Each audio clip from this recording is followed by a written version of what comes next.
ধিক্কার ধিক্কার।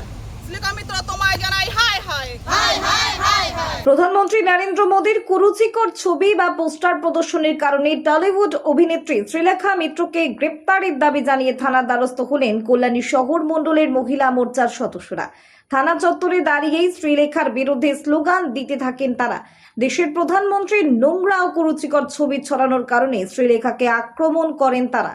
একই সাথে তৃণমূল ও সিপিআইএম এর নাম না করে তাদেরকে লাল সবুজ আরশোলা বলেও কটাক্ষ করার পাশাপাশি তাদেরকে সাবধান থাকারও হুঁশিয়ারি দিয়েছেন বিজেপি নেত্রী শম্পা বৈরাগ্যী। শ্রীলেখা মিত্র যে কিনা গত শুক্রবার একটা যে আন্দোলন হয়েছিল নিট নিয়ে, সেখানে উনি গেছিলেন। সেই আমি জানি না উনি ছাত্র কিনা, তারপরে সেই আন্দোলনে গেছেন। ওই আন্দোলনে গিয়ে উনি একটা প্রধানমন্ত্রী, ভারতবর্ষের প্রধানমন্ত্রী, যশস্বী প্রধানমন্ত্রী, তার একটা বিকৃত ছবি, খুব কুরুচিকর একটা ছবি উনি প্রদর্শন করেছেন। যে ওনার এই কুরুচিকর চিন্তা ভাবনার জন্য ওনার নামে আজকে আমরা এফআইআর করছি কল্যাণী থানায়।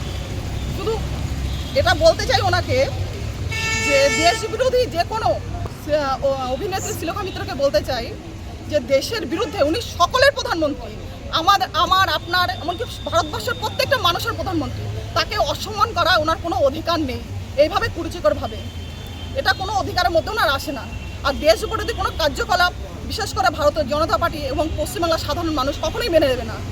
এছাড়াও আমি বলতে চাই কল্যাণীর কিছু যেই লাল সবুজ যে ককরোচ আছে তাদের উদ্দেশ্য বলতে চাই, আগামী দিনের জন্য আপনারা সাবধান হয়ে যান। এইভাবে দেশ বিরোধী আন্দোলন করলে কিন্তু পশ্চিমবাংলার সাধারণ মানুষ আপনাদের বিরুদ্ধে প্রতিবাদ করবে।